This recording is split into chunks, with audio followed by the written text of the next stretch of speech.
day-to-day of being in there and those kind of creepy crawlies around? She is a fun-loving character. She's a breath of fresh air. And I think, you know, when it comes to her fears, she's going to put that to one side. I agree. I think it's mind over matter with Josie, and she's very strong-minded. Once she's focused on the task ahead, she's going to smash I think she's going to be everybody's friend. I really do. I think everyone's going to just love her and want her to win. And I think she's just going to be everybody's friend. Mia. But also, she's quite honest as well, isn't she? She'll tell people about themselves, don't you think? Yeah, she will. You know, she's the type of person, if she doesn't like something, she's going to tell them. Yeah. So you know where you stand with her. We know that she's so personable. She gets on with everyone. So, you know, like Alison said, she'll do well out there. What makes her cranky? Because that's the thing these guys play on so well. It's like bit of sleep deprivation, you know, appetite, whatever. What makes her sort of like, when you see the worst in her, why is that? The sleep side of things, fine. She's a mum, so she's used to not having much sleep anyway. Probably the lack of food, maybe. Yeah. So, yeah, I think... How funny was it, though, when she arrived in Australia and she was there going, I'm going on a weight loss retreat. I think she's signing her whole camp up to a weight loss retreat, so... Oh, so funny. She a good cook?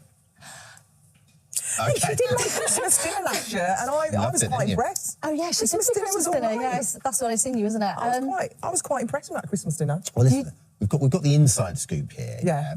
Who better to bring in, though, from a sort of press journalist sort of side, Daily Mirror journalist Mark Jeffers. Hi, Mark. G'day, you all right, guys? Yeah, Morning, good to see you. So Mark's positioned down under. You managed to get a chat with Josie. Firstly, what's your take on Josie? Like, you know, how well do you think she'll do? You're a bit of an I'm a Celeb expert.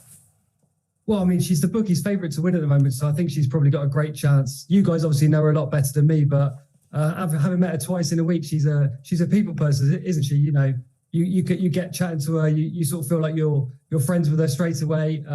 Yeah, I think she's going to bond with people in there. She's very likeable. I think she's someone who's going to roll their sleeves up in there and get involved straight away. So yeah, I think she's got a really good chance. I think she's going to do really well in there. I think the thing she's probably going to find hardest is Reggie being at home and being apart from him.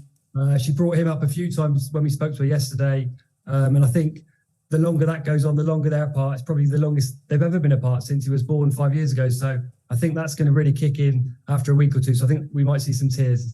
It was hysterical when you saw her at the airport and when you were saying, are you doing the jungle? She just wouldn't admit it, would she? She's obviously been told, I'm not allowed to say I'm going in the jungle. It was so obvious. She's in Australia and she was going in. I thought it was really funny when you was grilling her. Yeah, she came up with this wellness retreat line. I guess if she ends up eating a lot of rice and beans, it will be a sort of wellness retreat of sorts. She will, you know, everyone will probably lose some weight in there. But yeah, it was very funny that. And then for some reason, her car drove off and only half the suitcases were in the back. So that was quite funny. And you could hear her cackling away in the back of the car. So it was quite a good entrance to Australia, really. And Mark, what do you make of that first big challenge then? They're near Uluru, I think, isn't it? It's a tough one for Josie. Yeah, it is. We don't know too much about it, but it is a first for the show. It's 2,000 miles away from camp, so she just landed in Brisbane and then she's off again to the other side of Australia. But I think it's probably quite a good one to be involved in because it's new, it'll be quite exciting. And I think that's the other thing. Josie's a big fan of the show, so to be involved in something so big right at the start, it means you're front and centre of the programme as well. So I think it's a big thing to be involved in, but probably quite tough as well, as you say, because it's going to be well over 30 degrees out there. So whatever you're doing, you're going to be sweating and it's going to be hard work. Okay, well, Mark, thank you so much for joining us and give us all the big scoops when you get them. Yeah. Thank you. Thanks, Mark. We're going to be chatting to Mark later on as well when we round up all the latest I'm a Celeb news ahead of Sunday night. But stay. By the way, thank you. Yeah, thank you. You're off to Australia soon, aren't you? I am indeed, yeah. You're going to meet her on the bridge? Yeah. That's going to be lovely. Probably not going to look the same or smell the same, but we'll give her a big cuddle at the end. Oh, thank you, mate. Thanks for joining us. I mean, it's very rare that you come across a person who is just so beautiful inside and out. And I think everyone who comes into contact with Josie feels that. Yeah. Just wants to be close to her and her best friend. She's just a wonderful human being, isn't she? I've got two more wonderful human beings up my sleeve. Just after the break, Giles and Sonia are here with the news stories that have got us all talking. And you won't want to miss this. We are off to the farm in Sussex to find out all about the hotly contested Christmas tree flinging contest.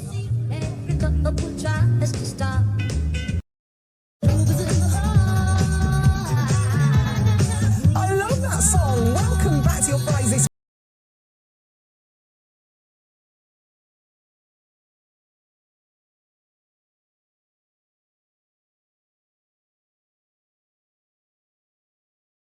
That might have been what I've gone That's for. a tune, isn't it? It is a total tune. Is it? Do you think it's a tune, Giles? Well, it's a sort of tune, yes, of course it is. Sort of tune. Well, we're very Quite the lucky. qualifier. We're lucky today. Giles couldn't have danced to it at Wilton's Music Hall back in the day. Oh, I love Wilton's Music Hall. I mean, I love that music hall music. I mean, I love I love Gilbert and Sullivan. Yeah. Have you heard of Gilbert and Sullivan? No. Yeah. Tarantara, tarantara. Give us a little HMS No. Pin for us. Oh, I am the very model of a modern Major General.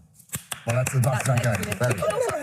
Oh, Gilbert and Sullivan were huge. They were the Andrew Lloyd Webber and Tim Rice of the 19th century. They were huge. Massive, weren't they? Yeah. The Savoy Hotel was built on the profits of their shows. They were international, the biggest musical writers Wow. of, yes, There you W.S. go. Gilbert. Well, listen, and- we're going to be talking more with you. You stay right there, both sorry, of you. listen, We're not on your bit yet. Sorry. Back in Giles the box. and Sonia. Back in the box, Sonia. Giles and Sonia will be talking through the headlines today. But before that happens, let's go to Hagen Fox. He's got the download in today's phone in. This weekend is a biggie for astrology, apparently. Hagen, so who do you want to hear from today? What's going on this weekend? Ali, Dermot, morning. This weekend, tomorrow, the 18th, is Mars's 2-year return. So every 2 years goes full circle, and this time it is in Scorpio. It's potent, it's powerful, and it's all about resetting, deconstructing, reconstructing your life. So if it's in the area of work or relationships or relocation, about resetting and starting afresh, give me a call. We will discuss and address. Again, it's my wife's birthday tomorrow. Should we read anything into that? Birthday? Well, it's a very potent, passionate conjunction, Dermot. I'll leave that up to Yes, you it is, Hagen. to decide what to do. You're absolutely right, man. A passionate conjunction. There you go. No, but I mean, reset. That doesn't mean she's going to want to reset. No, I think I think you can either reset in the bedroom, for example. Passion, Dermot. All right. You know what I mean? I mean, I didn't a think new we beginning, but no end. Taking things to the next level, Dermot. That's how I like to spend my weekends. Every weekend is that reason. Give us a call for free. Wow, we're in a hole now. How do I get out of this? 08,000 44. Download the British Morning app to get involved. Get in touch by 11:15, and you have to be 18 or over. It's like none of that ever happened. Yeah, thanks, Hagen. Now, Giles and Sonia, you've got the big headline stories today. What are we going to start with today? Which one? Well, there's a serious story to start with today, in that the government is deciding that the cost of benefits is going up and up and up. We have a lot of people who are claiming unemployment benefits, some of whom are not going for jobs when they are offered them, but maybe should be. And the idea is that if you are able to go for a job and 6 months you decide you're not going for a job, then maybe your other benefits, you shouldn't be eligible for those either. It's basically, I'm trying to cut down the huge bill, and also to encourage people to work, because basically work is a good thing, and there are work opportunities out there. So I completely agree on the work opportunity side, but I think, so we've got a massive issue in this country with long-term unemployment because people are sick and unwell, and it's much higher than some of our international comparators. So in other countries, it's gone back to what it was before the pandemic. We're still at higher levels, and that's probably to do with the pandemic and how it disrupted working patterns. But it's also got something to do with the NHS. So NHS waiting lists are at record highs. You know, we all know people who've not been able to get in to, say, get their hip replaced or get their back seen to for months on end. And if that happens, you are going to be registered as long-term sick. So I think what the Labour Party is saying is absolutely people should be in work, but we have to do more to help them to get there. And it can't just be the government sort of putting a bit of money into special back-to-work schemes. It's a fundamental issue with the NHS. When the NHS isn't working properly, because we're not funding it enough, it also keeps people out of work, so it harms our economic growth. So we need to we're not going to sort out this issue of people being long-term sick until we sorted out the NHS. So I think... Isn't this about people that aren't sick, though? Yeah, the figure shows that 300,000 have been out of work more than 12 months, despite a million vacancies across the country. And Work and Pension Secretary Mel Stride states if you're fit to work, if you refuse, if you're taking taxpayers for a ride, we'll take away your benefit. This is not about people who are legitimately ill. We're not arguing about that. No, I think it's both, though, because I think they're going to start to move people who are on long terms, because they're starting to clamp down on what the definition of what it means to be long-term sick. So I do think it covers both. And do you see this as kind of a good headline for the Tories to be getting out there? You know, they need some good news right now with the Cameron thing this week. I think it's a real problem. I mean, I happen to know somebody whose brother, so this fellow tells me, claims to be long-term sick, but he isn't really long-term sick. He's just got into the habit of not working and taking benefits. And the guy who I know who works rather resents that. He resents the fact that his brother, he goes out to work every day and his brother sits at home and says, why are you bothering? Yeah. And that's what this is about. I don't think it's people who are seriously ill and who can't go to work. Of course they can't go to work. And of course we want an ever better National Health Service. That's one argument. This is a different issue. This is about the fact that there are jobs out there and there are people who go for the jobs and keep refusing them. So that's the point. If for 6 months you're saying, no, I haven't found a job yet, and yet you seem to be fit, well, then maybe you should get it. Yeah, I think they want to see you actively making an effort and looking for jobs, but it does say it doesn't extend to people claiming on behalf of children or people with disabilities, which is a good thing. And this is a separate conversation. I don't want to open like a can of worms now. Oh, go on, But go on. we've just got this backlog, right, of people claiming asylum here. Most of those people would surely want to work. Yeah. We've got a Absolutely, million they do. vacancies. Surely there needs to be. Yeah. I know it's difficult. Well, actually, there are some bureaucratic countries- nightmare, but surely there's a way of. But there are some countries around the world where actually, when you're in the system and you've got an asylum claim in, you can work, and that allows you to support yourself. It allows you to pay taxes. Whereas at the moment, we've got people living for months, sometimes years on end, on subsistence handouts, and they're not allowed to work. And they're sometimes highly skilled people like doctors. It just from feels Iraq, like they want to for work. example. It feels like people understandably and it's a resent the matter- fact that people are And here it's one thing if not you're doing processing anything and they want asylum to work. claims, in 2 months, for example. But people are now hanging around sometimes for years in a system that isn't working very well. And it would be much more dignified. I mean, the best thing we could do at that is make the asylum system work better. So people are getting processed very quickly. So if you've got a right to stay here because you're genuinely a refugee, you can start working within 3 months. I agree. Okay, let's move on. It was a good can of worms you opened up Thank there. you. Sorry, Aaron. See, the next season, well, the first part of season 6 of The Crown dropped yesterday. The reviews are in. A lot of people asking, have they gone too far? The Crown creator, Peter Morgan, said he never tended to portray Diana as the ghost, which is what a lot of the criticism is based on, in a traditional sense, but more, she was still vividly living in the minds of those left behind. Before we get your take, let's have a clip. Paris. One of the busiest cities in the world, and you brought it to a standstill. Ta-da!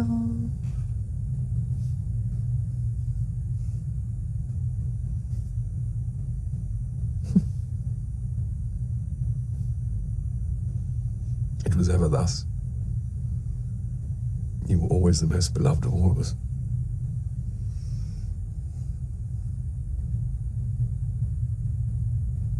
Thank you for how you were in the hospital. So, Charles, we talked about this last time you were on, and the thing is, we all love the early series of The Crown, but as events become more recent in our memory, we lose that kind of objectivity. I This is totally preposterous. I mean, it doesn't really matter that it's totally preposterous. There are lots of movies that are complete fantasy. Does it matter? Richard III, great play by Shakespeare, but doesn't necessarily the truth. Yeah. So if you accept that, but this, I mean, we don't know that the then Prince of Wales was on an aeroplane making those remarks to the thin air and then suddenly conjuring up this vision of his wife. Elizabeth Debicki is so good. She looks so like the whole cast Diana. are brilliant. They are brilliant. Well, Imelda Staunton is so unlike the Queen. She's a wonderful actress, Imelda Staunton. Wonderful actress. Yes, but as you say, if it's fiction, then she can do what she likes. Yeah, doesn't have to look like the Queen. If thousands, hundreds of thousands of people met the Queen, anyone who met the Queen will know this person is not remotely like the Queen. Not only not remotely like her to look at, but she actually isn't responding as she would have responded. And I don't think the now King. But does that bother you? Because it's sort of that kind of it goes bothers against your me. early argument, which is if it's fantasy and it's fiction, it doesn't matter. It doesn't really matter. I don't think it matters. I mean, it's entertainment. It's out there. It's slightly. What's strange for us is we saw the early episodes, but really it was about the time before we were born. People like Queen Mary. Oh, I think you were born then, weren't you, Charles? I was born. I was actually, when Queen Mary died, I was already 5 years of age. So yes, I was born then, but we don't really remember that. It's the recent stuff that we do remember, and most of us can say it doesn't quite ring true. Yeah. So you can watch it as entertainment, but my problem is I have American friends who say, "Oh my God, The Crown! Oh my God, is that what's going on? Oh my God! Oh hey, oh!" And they think it's real. They think it's some kind of a documentary, and it's not a documentary. It's a soap opera. Very well done. It's so Beautiful. close, though. Even like when you look at the outfits, the accuracy of the outfits to what she really wore is unbelievable and so uncanny. Yeah, and I think that the acting is just amazing in it. And I agree with Giles. The early series were phenomenal. Like, were just phenomenal drama. It was done so well. I think the issue is that the closer you get to the present day, the harder it is to do well, and the more it kind of just sinks into. I actually have an ethical issue with it. I think it's wrong to make a drama about, somebody who died still fairly recently when her sons are still alive. And to do a drama and to dramatise it in a way that gets 1-star reviews, you know, it's not like I'm a massive royal family fan, but I just think it feels a bit disrespectful. Would you say the same about a 9/11 film? I think it has to be done well and in conjunction with the families of survivors. I think if you do it like that, drama can play a really important role in helping people collectively remember something that they should remember because it's part of their recent history. But I think to do it purely as entertainment and without the involvement of family, to me, that just doesn't feel But the quite royal family right. would never have been involved in this either. Never been involved in it. So maybe just leave it alone. And That's kind of, or stop watch it either. Stop it after series 4. The good thing to say is that the costumes, the sets are fabulous, and we particularly love the flowers. Yes. In makeup today, Love the flowers. my makeup today was done by Tamsin downstairs. Beautiful You look work. stunning. Tamsin's mum. Doesn't he? Thank you very much. Tamsin's, for somebody who was alive when Queen Mary was. I know, I'm you're not absolutely amazing, But Giles. Tamsin in makeup, her mum does the flowers for the crown. And she did the flowers, her mum did the flowers Rosie Orr, her name is. genuinely for the wedding of Diana and Prince Charles. I wonder where you were going with the flowers. I'm glad there was an And then endpoint to this recreated story. them all these years later for the crown. So their attention to detail when it comes to costume and set is fantastic. The problem is the attention to detail can't be the same when it comes to the dialogue because they weren't there. Never mind out of the mouth of Giles, out of the mouth of babes. Prince William faced awkward questions from an 11-year-old. Yesterday, Prince William visited Moss Side Youth Projects in Manchester. During the visit, an 11-year-old boy asked the prince how much money was in his bank account. The young boy later told reporters he avoided the question by laughing and claiming he didn't know. The 11-year-old might have been shocked. There we go. That's good stuff. What do you think, guys? I think good on the 11-year-old getting in there with this cheeky question. What did he say? Did he say, I don't know how much is in my account? Which is probably true, because it's a lot of money. It probably is He a lot probably of money. doesn't know. I mean, do you know how much you've got, Giles? My wife looks after all our Does finances. she? So you ain't got a clue? I get a small allowance. I mean, Oh. seriously. So you just go and live your life, have a happy life? I live my life. Oh, it's like being a kid. It is totally like being a Great. kid, yes. You just get a little I have a little allowance. something. I have a credit card, but she said there is a limit on it. I haven't yet discovered what that is because I live quite modestly. You're a good lad. But Prince William, he must be worth £1 billion at least if you're calling the Duchess of Cornwall in it. So he probably doesn't know the detail. But there's a serious point here. You know, since that boy maybe comes from a home where his parents are constantly thinking, how much have we got in the bank this week? You know, oh God, are we able to do this? Are we going to be able to do that? So it's a real issue for the boy. So I think good on him actually asking the question and good on Prince William in a sense laughing it off. So both of them do well. And I see that Prince William plays a mean game of snooker. Would you have the guts to ask him that though? Probably not if I was 11, no. That's why I think kudos to the kid, you know? Yeah, definitely. Well, listen, stay with us because we're going to be talking to Giles and Sonia again about some more top stories. Yeah, and Sarah Cox tells us about her favourite bedtime reads. But as it turns out, the thing that gets Sarah to sleep is listening to Giles. Giles, would you do the honours, please? What do you have? Well, I think Sarah's been listening to my autobiography. Oh, wonderful. Odd Boy Out. I don't know if it's me reading it to her. Maybe it is, or maybe she's just reading the book and it falls on her face. It's so heavy, I like this. it knocks Come on, her out. Giles, come on. Anyway, I'm literally opening it at random. I would then listen as my father performed the cocoa making ritual. 2 spoons of cocoa powder, 2 spoons of demerara sugar, a splash of cold water mixed into a smooth paste, and milk, warmed, not brought to the boil. He would take it through to my mother and then go back to the kitchen to top up a hot water bottle. On the way. Welcome back to your Fridays this morning. That was Liam requesting that banger.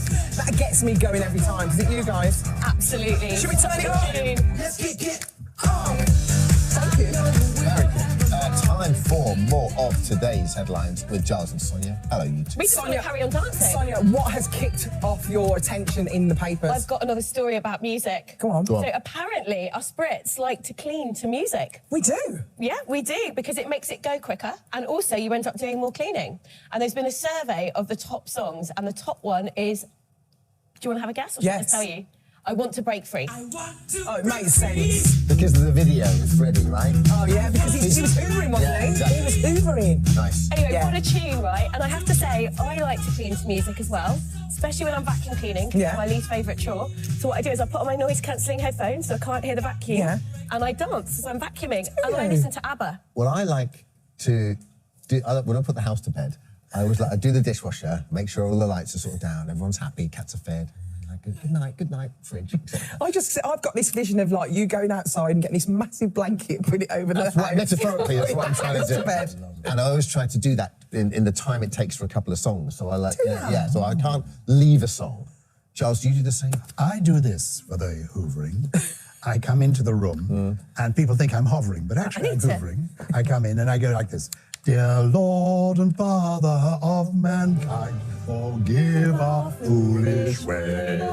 Reclothe us in our rightful minds. There we are. And suddenly you hear the choirs all over the country joining in. I sing the hymns of my childhood as I do the hoovering. It sounds heavenly. And you do because it's all about cleansing you. You do feel better as a result. It's one of my favourite hymns, that. It's a wonderful hymn. It's a great hymn, isn't it? Lovely. Oh, wonderful. Do you like hugging cows, Giles? I tell you, I'm just cranking those gears. I say to you, Alison, I told you that personally, privately. It was just when we were having that rather intimate chat in your bedroom, under your duvet. I did tell you. During the podcast, it was all fine. What are you saying? You're like hugging a cow. I did tell you. I did, and I've got proof of it. Have I? Can you produce the picture of me hugging a cow? Oh, there's me milking one. I'm at the other end. It's one of the greatest pleasures of life is to get to know a cow. This is Daisy, who is my favourite cow. They are so loving and giving. There's a little bit of a bore. You've got to swat the flies off when you get up to the cows. There's a lot of flies in But there. they're very warm and loving. And if you've got nice warm hands, as I have, when you're actually milking the cow, it's the most satisfying thing. Now, the reason there's this story is that you can now get to hug a cow for a mere £50. So you have to pay £50 to hug the It's cow? a Yorkshire dairy that's giving £50 to people who want to hug one of their Highland cows. And they've been inundated with requests. I'm not surprised, because it's a very soothing experience. This is a great, mighty animal, just does good in life. And it's good revenue for the farmers as well. Am I just tight? Because I think 50 quid is quite a lot. It's got to be a long hug. Yeah, I mean, like Because you an give hour them for free, Sonia. Yeah, I do give hugs for free. You do. She gives them for free, our but you see, Sonia. it becomes a bit complicated. Because Why is you're this beautiful creature. And I think, and actually, I don't think you should be charging £50 for hugging. That would send out a terrible reputation. Can I say, there's a big difference between Sonia and a cow. Every cow is non-judgmental. They don't have opinions. They allow you, and you feel good hugging a cow. And how long can you hug it for? That's what I want to know. How long can you hug that cow for? The novelty. You know what I mean? 50 quid. I want at least. I want a minute at least. A minute? I want a minute of hugging that cow. I've done it. The novelty does wear off. Oh, does it? It's quite fun. Oh, And okay. also they do tend. You think, it smells quite nice, quite real, but then Very quick question, because we only have a minute left. The Christmas classic Elf turns 20, so it's first released in November 14th, 2003. Favourite Christmas film, and why, of all time? Do you have one? It's a wonderful. I knew you'd say that. Lovely. Made before I was He born. said that to me before we came on, and I told him it was a walking cliche. Well done. I am a walking. No, I don't mind. It's a great classic. It's a great walking cliche. James Stewart. You know how I like to drop a name? Yeah. I did meet James Stewart No. once. He was so tall, you couldn't believe it. I mean, I was sort of looking up. He was like a great human Christmas tree. But it's a wonderful film. It actually, the spirit of Christmas is there. I go- It's a tear to the eye. Muppets Christmas Carol or Stickman. I've got into very much Do you recently. know what? Sure, Sonia. I've got a slightly controversial choice. I love this drama on Netflix. It's called Home for Christmas. It's Norwegian, Ooh. and it is the most Christmassy thing Oh, ever. check I it out. love it. It's so good, Oh, and it's all sure. snowy. I like Miracle on 44th Oh, Street. that is such a good film. I love Oh, is that it one. 34th Street? 34th Street. That was the follow-up. The sequel, yeah, that's the sequel. Didn't go so well, but don't worry. John, Sonia, thank you so much. Final day of the big competition now. We can see you winning an all-inclusive holiday to Maldives and £48,000. Best of luck with Best of that. luck. Time to get your dose of medical myth-busting. Dr. Curran's here. How you doing? Very good, thanks for... Bet you've had a busy week, haven't you? What have you been up to? What have I been up to? Surgery, removing lots of gallbladders from people and You fixing pesky Really? hernias. Yeah. Oh, well, You- let's chill out. Let's have a nice Relax, time. man. Let's have Take a it nice easy. time. You're here to debunk the latest health claims. So let's go with bee pollen. I don't feel like I need this because apparently bee pollen supplements can make your breasts grow bigger. Ay, caramba. I've seen that doing the rounds, but I will say that bee pollen does not make your nungas bigger. The only thing supplementing bee pollen does, what it does make bigger, is the wallets of those supplement companies. Oh, it does. Estrogen has an influence on the size of breasts, and you can get a change in consistency and volume and size of the breast before menstruation, ovulation, before menopause, depending on your sleep, stress levels, And if anyone's noticed a correlation between bee pollen supplements and a change in the size of their breasts, it's purely coincidence. Okay. So what can you take bee pollen? Is bee pollen good for you? Is it something you should be taking, or is it just No, it's right? It sounds ridiculous. Where do these things come from? Some unscrupulous influencers who want to They're sell making a stuff. fortune. Is that basically what it is? That's basically what it is. Okay, here's one that I know a few of our friends have done, and some people say it works for them. I don't think I could do it. Is it good for you to fast for 14 hours a day? 14 hours a day. I mean, if you think about it, we all fast when we're sleeping. If you're sleeping 8 to 9 hours, you're fasting. And if you've got an early start and you come in, like you guys do, you may not have breakfast. That's probably already your 12, 13, 14-hour fast. Now, the evidence suggests there's very limited evidence in humans. There's a lot of evidence in rats, and unfortunately, we're not rats. So we can't extrapolate the same evidence from rats to humans. But there is a change in the gut microbiome when you fast for long periods of time. So people do it for religious reasons.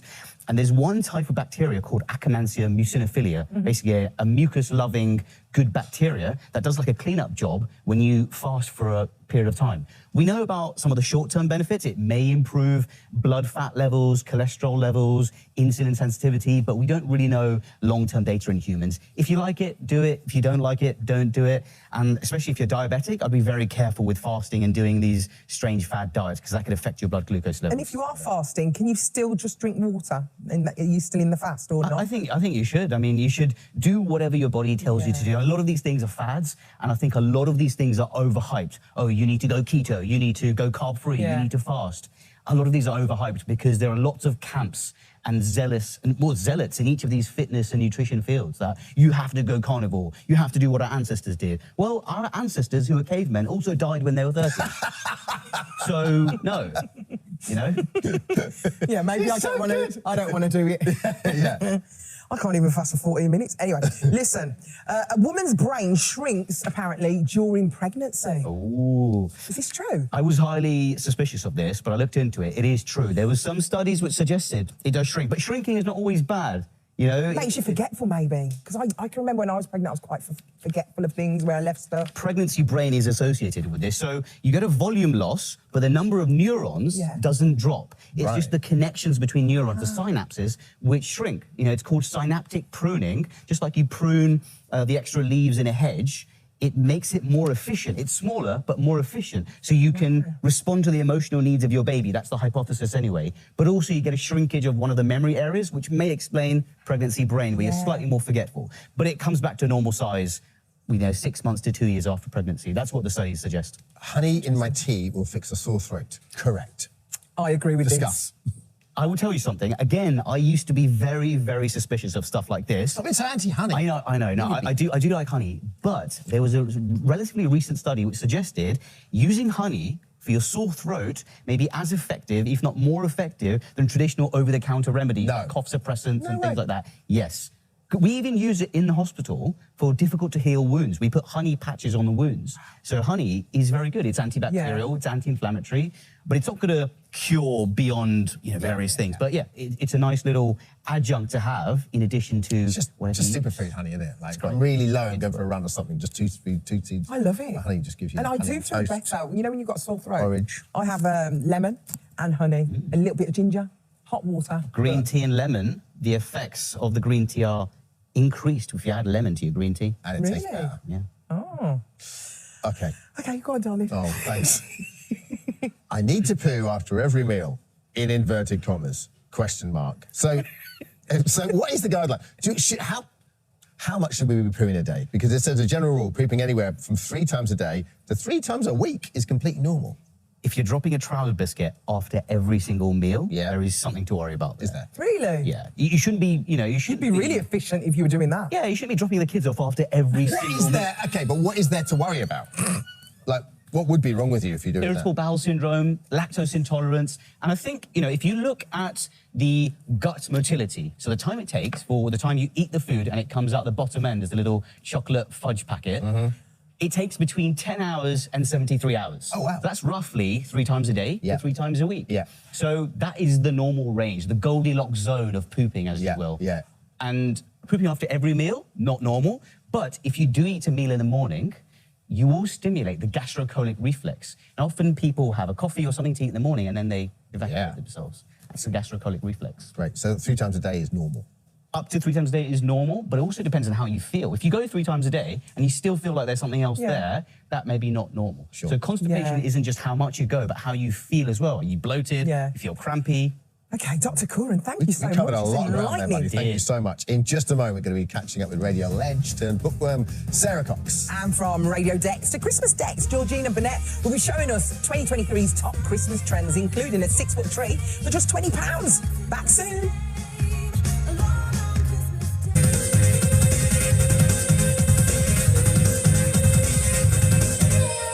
So this morning, we are hearing all of your requests this morning, so thank you. That was Michelle. Down the best bit. Thank doing you, that Michelle. too. Absolute banger. Thank you, Michelle. Time to check in with Hagen Fox, who's doing the phone today. Hagen, this Saturday marks the all-important astrological event. What is it? Mars conjunct the Sun. Happens every 2 years, and this year it's in Scorpio, so it's incredibly Does that powerful. happen in different times? Last time it was in Libra. Time before that was in Virgo. Yeah. Next time it'll be in Sagittarius. And this one is particularly powerful because it's Scorpio and it's Pluto, and it's like deconstructing aspects of your life and reconstructing. So it's a perfect time to do it, and it commences tomorrow. So it's all about career, relationships, and work. If you're looking to completely deconstruct and reconstruct, start afresh, tomorrow's the day to initiate. Tomorrow's your day. Tomorrow is the day. Give us a call for free on 08000 30 40 44 or download our free This Morning app and get involved. You need to do it by 11:15 and you must be 18 or over to speak to our Hagen. Thank you, Hagen. It's my wife's birthday tomorrow. She leaves me after hearing... No, she's not. It's one of life's simple pleasures, cozying up in the winter with a hot drink and a good book. Well, lucky for us, radio legend turned bookworm Sarah Cox is back, bringing us all together for the most talked about book club Between the Covers. I am passionate about books that you go, sorry, who published that? Have you learnt anything from them? Yes, the world is full of mad people. Okay, good. I have hundreds of these. I've got one on farming called Everything I Know About Women I Learnt from My Tractor. Oh. So, I mean, I must say, my dad's a farmer, and he's got through a few tractors, and he's got through a few wives as well. So I mean, who better to stay in on a winter's evening than with Sarah Cox? Thank you for coming in. How's it going? Liberal use of the word legend. Thanks, Gav. You are a legend. You are a Boonified. What I love the most about you, though, when I listen to you on the radio, you have a plethora of words. What is this about language that you love so much?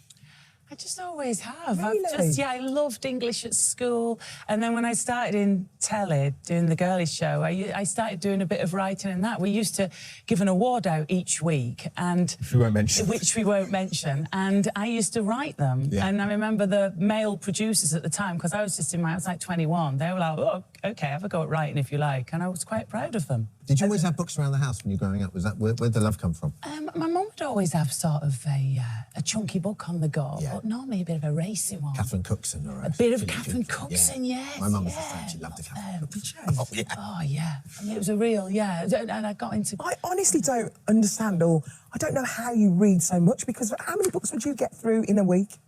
Well, for the series, for Between the Covers, I've got to get through 12, but audiobooks... In how long? 12 books in how long? In about a week. No, not really. in about maybe a couple of months or so, but it's good. You could got audiobooks are amazing. Did you use audiobooks for that? Yeah, I love an audiobook. And to get through them, sometimes I'll have them on double speed to be like, he walked to the corner of the shop, and the man came out of the shop. Listening, I think I've got it, but yeah. So when they come in, you're like, I tell you, I raced through it. It's Exactly. So what is it about sort of some of our biggest names that love talking about books about? I think there's a real passion, there's a real ownership to books as well. When you read a book and you know you love a book and you see someone else has read that book, it's almost like a little badge of honour, isn't it? Yeah, it's love, and I think people love coming on, and we get some great guests coming on because I think they quite like not talking about themselves and about whatever they're promoting, their film or their album or their play or whatever. They love talking about books because it's just quite unusual for them to be asked about books. So yeah, they absolutely love coming on. It's a really nice, relaxed chat with. We need to get you two on. We do. We do. Now I know, because they've asked me a couple of times, but I'm not the quickest reader in the world. Yeah. So I just thought, I can't Audio, read. go So audio. I'm going to go audio. Go audio. You can listen to it in the car. And you've got to make the time. So people, I think they associate reading with like being a bit lazy, but it's not. It's really good for you to relax and to read and to turn your screens off. It's great. Yeah, I'm trying to make reading a bit more like, you know, when you think what box set or what you fancy watching on telly, reading like that. So have a few books on the go. at once. So I've got like a couple of autobiographies. I've got some like a bit of historical fiction, and depending on what mood I'm in or how much time I've hold got. on a minute, you're a multiple reader. You know, to me, before that was such an alien concept, and before Between the Covers, we'd get guests on like, Aid Edmondson does this, he'll have a few on the go, and I'd be like, what, you're mad? Yeah. And then you do it, and you're like, oh yeah, you can dip in, because See, you don't think I'm watching one thing on telly, I'm only going to watch that until I finish it. You can just, so you can read whatever. I know, but I haven't committed yet because my dad's a multiple reader and I can't get my head around it. We have to get your dad on then. Simple as that. That would be amazing. Does he just have a bag of books? He's just, oh man, that man reads all the time, everywhere. My mum will just go out into the shed. She's like, it's supposed to cut the lawn, and he'll be in there with a book. She's like, oh, busted. Who's your favourite guest? Well, you love a bit of Rob Delaney, I hear. Do you love Rob Delaney? fall in love with He him? doesn't love Rob Delaney. I mean, come on, look at that face. That lovely, big, hairy face. Oh, you can tell I'd had a cheeky spray tan before that. Looks like Rob Delaney's coming in. Very animated there, Sarah. I really am. So I've got a bit of leg out. I'm like, Rob's coming up. I don't want to creep him out because we do want him to come back on the show, but I would like to just be married to him for a day. Nothing fruity. We'd just probably go to home base and then do a dog walk and some DIY and maybe then a roast dinner if you're watching, Rob. Like Cinderella, you can leave at 12. Yeah, and just to be married, just to be married for the day and hang out, because I just think he's so funny and lovely. And his wife can hang out with my husband. I've worked it all out. It is creepy. What about your own books? So when did you realise because I read your biography, it was great. And then, Thank you. But then you've done fiction as well now. Yeah, so, well, it just felt like a natural progression, really. I loved writing the memoir, and I loved, I You're a loved playing with bestseller, babes. I know. I mean, pick yourself up a bit. Two times. Pick it up a bit, yeah. But ironically, my first fiction, my first novel, got kept off the top spot. Got to #2 in the Sunday Times bestseller, and it was kept off by Bonnie Garmis's Lessons in Chemistry, which I'd been promoting on Between the Covers. No. So I interviewed her, and I was like, well, Listen, it's a good book to we have to talk Bolton, because our very own Vernon Kay is doing the Ultra Male for Children Needs, doing such a great job. Do you know the latest total? Go on. It's just over 4 million. I just messaged my boss. Yeah, so good. Unbelievable for children in need. But you obviously you love to go back to Bolton as well, don't you? Yeah, occasionally. Yeah, I do pop back up there. You have a favourite place you like to visit up there? Is that right? I love Cars Passes, which started off, which are incredible. I had them at my wedding reception. Yeah. I love the Village Chippy in Little Lever, where I always go. Did we hear that Chippy might have shut down? I heard that it. I heard that it had, but I'm hoping that it's not. We're here to tell you it hasn't. Can we have a little No look? way. Because we have, as you can see there, we've unveiled Sarah Cox's favourite chippy outside your favourite chippy. Oh my God! It's still there, Sarah. No way. Oh my. What's? There we go, Sarah. All for you. Best of luck with the book club. Oh my God, you don't understand how happy All my right, life your is local made weather now. forecast is up next, but still to come, you could be in the chance of winning thousands of pounds as we play Spin to Win. And we're going to win a chicken dinner. If you want something nice, just come and join us straight after this.